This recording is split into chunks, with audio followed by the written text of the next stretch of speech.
সুপ্রিয় দর্শক, আসসালামু আলাইকুম। আশা করি সবাই ভালোই আছেন। দেশীয় ভাই এবং বিদেশি ভাইদেরকে আন্তরিক শুভেচ্ছা জানাচ্ছি। বিশেষ করে যারা বাইরে থাকেন, রেমিটেন্স যোদ্ধা। আসলে এই কথাটা কেন আমি বলি, কারণ সব কিছুর পিছনে সবাই খেয়াল করে দেখেছে যে বাংলাদেশের বাজার নিয়ন্ত্রণের পিছনে অনেকটা কাজ করে প্রবাসীদের। বলবেন না কীভাবে?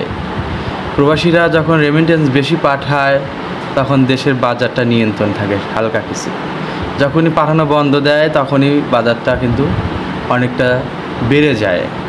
আর মাথার ঘাম পায়ে ফেলে কষ্ট করে বিদেশে থেকে রেমিটেন্স দিচ্ছে বাংলাদেশকে, অর্থাৎ বাংলাদেশকে উজ্জ্বল করার জন্য চেষ্টা করে যাচ্ছে যারা 24 ঘন্টা, প্রতিটা সেকেন্ড, প্রতিটা মিনিট, প্রতিটা ঘন্টা বাবা মাকে রেখে, বউ বাচ্চাকে রেখে কষ্ট করতেছে, অথচ তাদেরই কোনো সম্মান নেই, বিশেষ করে বাংলাদেশের সরকারের কাছে এবং সবার কাছেই। তাদেরই সম্মান নেই। একজন একটা সমস্যায় পড়লে সে যদি প্রবাসী হয় আরও তাকে বিপদে ফেলার চেষ্টা করে, উদ্ধার করা বাদ দিয়ে বিপদ ফেলার চেষ্টা করে। যাই হোক, আমরা কথায় কাজে আসি। দর্শক, আমি একটি জার্সি বকনা ক্রয় করেছি। আপনারা দেখেন বাচ্চাটা কেমন। এই বাচ্চাটা ক্রয় করেছি আমি। একটা মুন্ডি কিনেছিলাম, বাবাকে দিয়েছিলাম, লালন পালন করে বিক্রি করছে। পরে একটা বাচ্চাও ক্রয় করছি, এটাও লালন পালন করার ইচ্ছায় আর কি বাবাকে দিয়েছি। এখন দেখা যাক কী হয়। এই বাচ্চাটা আমি দেখেন, এটা ফ্রিজিয়ান একটি বাচ্চা। পার্সেন্টেজ খুবই ভালো একটি পার্সেন্টেজ, মানে ফ্রিজিয়ান এবং জার্সি সমন্বয়ে একটি বাচ্চা, যেটা পার্সেন্টেজে একটি আছে। আমি ছোটোবেলায় ভাবছিলাম এটা মুন্ডি হবে। আমি যখন ক্রয় করি তখন মাথায় হাত দিয়ে শিংয়ের কোনো অস্তিত্ব ছিল না, তো ভাবলাম মনে হয় মুন্ডি হবে। আর ঝুটি ছিল তো এই জন্য আরও বেশি ভাবলাম যে মুন্ডি হবে। আর মুন্ডি মাথার যে গরুগুলো সেগুলো কিন্তু একটু চুকা হয়, মানে শিংয়ের ওইখানে কপালের উপর দিয়ে চুকা হয়, চুকাও। তো সব কিছু মিলে আমার তো মনে হলো এটা মুন্ডি হবে। তো পরে এটা সংগ্রহ করলাম, করার পর বাসায় নিয়ে আসলাম। নিয়ে আসার পরে মোটামুটি আগেই কিরমির ডোজ এবং এগুলো কিছুই করি নাই। আমার তো 15-20 দিন খাওয়াইছি। খাওয়ানোর পরে, কারণ হাটের থেকে আনি আর গ্রাম থেকেই আনি, অন্য বাসা থেকে গরু নিয়ে আসার সঙ্গে সঙ্গে কখনোই আপনারা কিরমির ডোজ, লিভারটনিক জিঙ্ক এগুলো দেবেন না। কারণ সে কোন বা ওষুধ খাওয়াইছে বা কী সমস্যা ছিল, হুট করে আপনি একটা ওষুধ প্রয়োগ করবেন, তখন ডক্টরও বুঝতে পারবেন, একটি অ্যাক্সিডেন্ট হওয়ার সম্ভাবনা থেকে যাবে কিন্তু। সো এই জন্য কিছুদিন পর দিতে হবে। তার খাবার দাবার, চলাফেরা, নেচার বুঝে। এখন দুর্বল গরুতে যদি আপনি কিরমির ডোজ দেন তাহলে কিন্তু ওই গরু 80% টিকানো যাবে না। 80% টিকানো যাবে না দুর্বল গরুতে।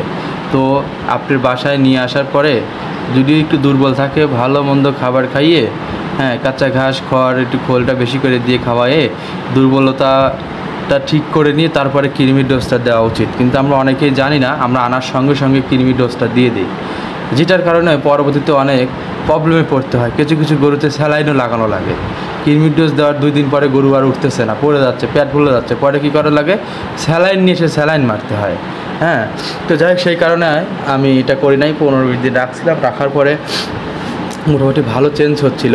পশমগুলো ছিল হচ্ছে দুধের পশম, এইগুলো গলার কাছ দিয়ে ছিল, এগুলো সব উঠে যাচ্ছে।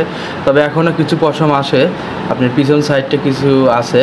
তো যাই হোক, এই গরুটা আমি কিরমির ডোজ দিয়ে দিয়েছি বলতে আমি চামড়া কিরমি করছি, মানে চামড়ার ভিতরে যেটা দিতে হয়, চামড়াটা ধরে চামড়ার ভিতরে দিতে হয়। এটা দিলে হয় কি, আপনার চোখে যে পানি পড়ে এটা আর পড়বে না, কারণ ওই ক্ষুদ্র কৃমিগুলো চোখে জিগ যায়, চামড়ায় থাকে, এইগুলো সব নষ্ট হয়ে যায়। এগুলো নষ্ট হয়ে যাওয়ার কারণে পরবর্তীতে চোখ দিয়ে পানি পড়ে না এবং পশমটা উঠে যায়। একটু ময়লা আবরণ করা যে পশমগুলো থাকে বা পুরাতন পশম, এগুলো উঠে যাবে, থাকবে না। আর চামড়াটা এত পরিমাণ সফট আর পাতলা হবে, যেটার কারণে গরুর গ্রোথটা অনেক দ্রুত বাড়বে। যেটা বলার বাইরে, আপনি নিজেও কল্পনা করতে পারবেন না যে আপনার এই গরুটি দেখতে দেখতে এত দ্রুত গতিতে বাড়তেছে। তো এটা উপকার করে। অনেকেই শুধু পেট কিরমি করে, কিন্তু আসলে পেট কিরমির পাশাপাশি চামড়া কিরমিটা করা উত্তম। তো যাই হোক, পেট কিরমি, আপনি চামড়া কিরমি করার কিন্তু 7 দিন পরে আবার পেট কিরমি করতে হয়। আবার সঙ্গে সঙ্গে যেন করেন না, তাহলে কিন্তু ক্ষতি হয়ে যাবে, কারণ দুইটার একসঙ্গে হয়ে যাবে। একসঙ্গে হয়ে গেলে ক্ষতি হবে। 7 দিন পরে মনে রাখবেন, চামড়া কিরমি পরার 7 দিন পরে এটা দিবেন। তো আমি 7 দিন পর কিরমির ডোজ দিছি, চামড়া কিরমি 7 দিন পর কিরমির একটা ওষুধ খাওয়াই দিছি। খাওয়ানোর পরে একদিন পরে একদিন পরে এটাকে আবার লিভার টনিক আর জিঙ্ক খাওয়াবো। তো জিঙ্কটা নিয়ে আসতে লিভার এখনও আনি নাই, ওইটা খাওয়াবো। ওইটা খাওয়ানো হলে মাশাল্লাহ এই বোতলটা আর লিভারটা জিঙ্কটা খাইতে খাইতে অনেক বড় হয়ে যাবে ইনশাল্লাহ। আমার একটা ধারণা এই বোতলও শেষ হবে, তার 1-1.5 মাস পরে হিটে এসে যাবে। বাচ্চাটার বয়স আনুমানিক 12 মাস হবে। হ্যাঁ, তো আসলে শিং হবে না সেটা বললে ভুল হবে, কিন্তু ছোট হয়তো কোলে শিং হবে। হ্যাঁ, চিকন কোলে শিংটাই হবে। দেখেন মাথাটা একদমই গোল, কত সুন্দর মাথা, যেটা না বললেই না। আপনারা অনেকেই দেখলে বুঝতে পারবেন যে এত সুন্দর মাথা একটা গরুর। হ্যাঁ, একেবারেই ছোট, দেখেন একেবারেই মুখটা ছোট, মুখটা বাঁকা। হ্যাঁ, কানগুলা বড়ই পাতার মতো কিন্তু। হ্যাঁ, কিছু কিছু জার্সির কান আছে কিন্তু আপনার কাঁঠাল পাতার মতো। হ্যাঁ, খেয়াল করছেন কিনা, কাঁঠাল পাতা উষারও আছে কিন্তু লম্বাও আছে কিন্তু। এই জাতীয় বাচ্চাগুলো পার্সেন্টেজ একটু কম হয়, যার কারণে কানটা কাঁঠাল পাতার মতো হয়। যেটা বড়ই পাতার মতো গোল আকৃতির হবে ওইটা পার্সেন্টেজটা বেশি থাকবে। হ্যাঁ, আর শুধু ওই কান দিয়েই যে পার্সেন্টেজ বেশি হবে তা না, আরও কিছু জিনিস লক্ষ্য করতে হবে, সেগুলো দেখতে হবে।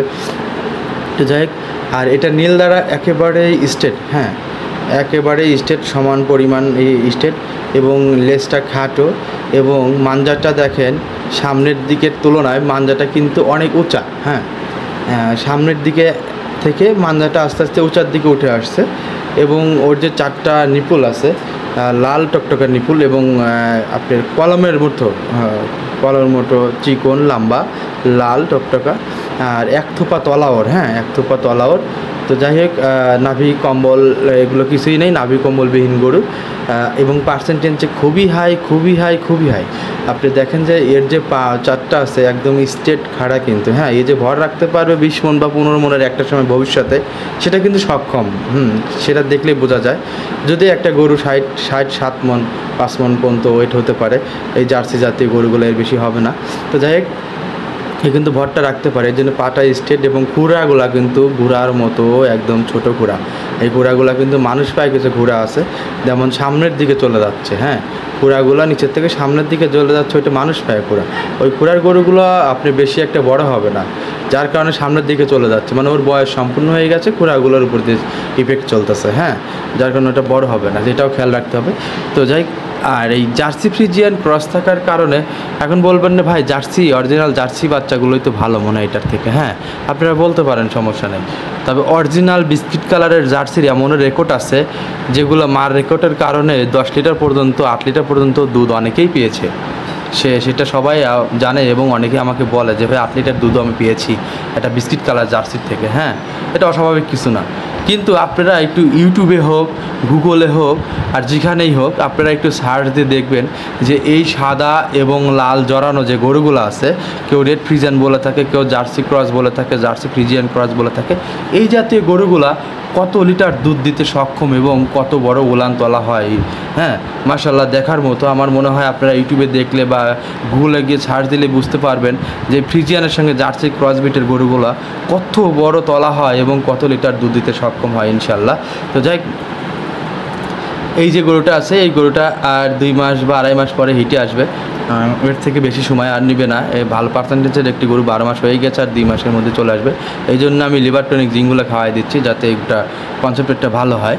তো আর এই জাতীয় গরুগুলো কিন্তু সাধারণ জার্সি বিটের বিস্কিট কালারের গরুর থেকে এইগুলা কিন্তু অন্তত আধাত লম্বা হবে এবং আধাত চওড়া হবে।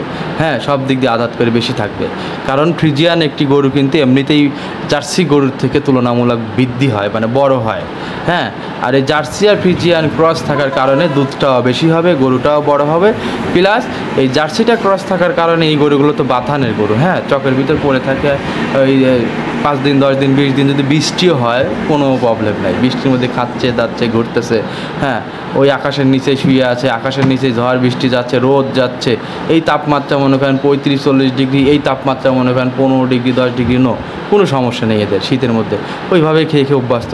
তো এই জাতীয় গরুগুলো যখন আপনার খামারে যাবে, আমার খামারে আসবে, তখন এমনিতেই গ্রোথ ধ্যান বাড়বে, কারণ আমাদের খামারগুলো হয়ে থাকে উপরে চাল দেওয়া।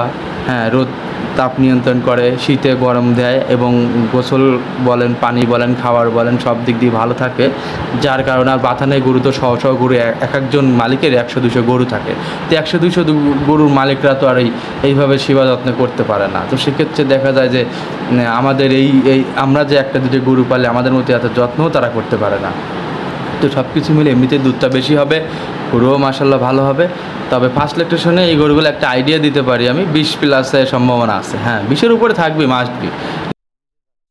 আল্লাহ তাআলা আসলে এটা কিভাবে রাখছে বা কত লিটার দুধ দিবে সেটা আল্লাহ জানে একমাত্র। তারপরে আমাদের অভিজ্ঞতা থেকে কিন্তু একটা কথা বলাই যেতে পারে, একটু জোর করেও বলা যেতে পারে, এটাই আর কি। এটা স্বাভাবিক কিছু না। তো যাই হোক, আপনারা যদি গরু সংগ্রহ করেন সর্বসময় এই দিকগুলো খেয়াল রাখবেন। আমি আপনাদেরকে সতর্কমূলক ভিডিও দিচ্ছি এবং শিক্ষণীয় ভিডিও দিচ্ছি। যদি আমার ভিডিওটা ভালো লেগে থাকে তাহলে অবশ্যই সাবস্ক্রাইবটা করে রাখবেন এবং লাইক দিবেন। আর সাবস্ক্রাইব করলে আপনাদের জন্য সুবিধা, যদি আপনার এই ভিডিও দেখে উপকৃত হয় বা উপকৃত হওয়ার মতো কোনো সম্ভাবনা থাকে তাহলে অবশ্যই সাবস্ক্রাইবটা করে রাখবেন। কারণ এটা করলে সঙ্গে সঙ্গে আপনার কাছে ভিডিওটা যাবে, আপনি প্রতিটা ভিডিও আপনি সুন্দরভাবে দেখতে পারবেন বা বুঝতে পারবেন, এটাই আর কি। আর একটা লাইক দিবেন। আর যদি কোনো সমস্যা পড়েন বা কোনো কিছু জানার থাকে অবশ্যই আমার এই নাম্বার দেওয়া আছে, ইমো হোয়াটসঅ্যাপ, এই নাম্বারে আপনারা যোগাযোগ করবেন অথবা কমেন্ট বক্সে জানিয়ে দিবেন। তো যাই হোক, দেশীয় এবং বিদেশীয় ভাইদেরকে অসংখ্য ধন্যবাদ আমার সঙ্গে সময় দেওয়ার জন্য। আর বিদেশি ভাইরা মাথার ঘাম পায়ে ফেলে রেমিটেন্স দিচ্ছেন, তাদের জন্য অসংখ্য অসংখ্য ধন্যবাদ, যারা বাংলাদেশটাকে এগিয়ে নেওয়ার জন্য আরও একটু চেষ্টা করেই যাচ্ছেন। তো যাই হোক, আজকে এই পর্যন্তই। ভালো থাকবেন। আসসালামু আলাইকুম।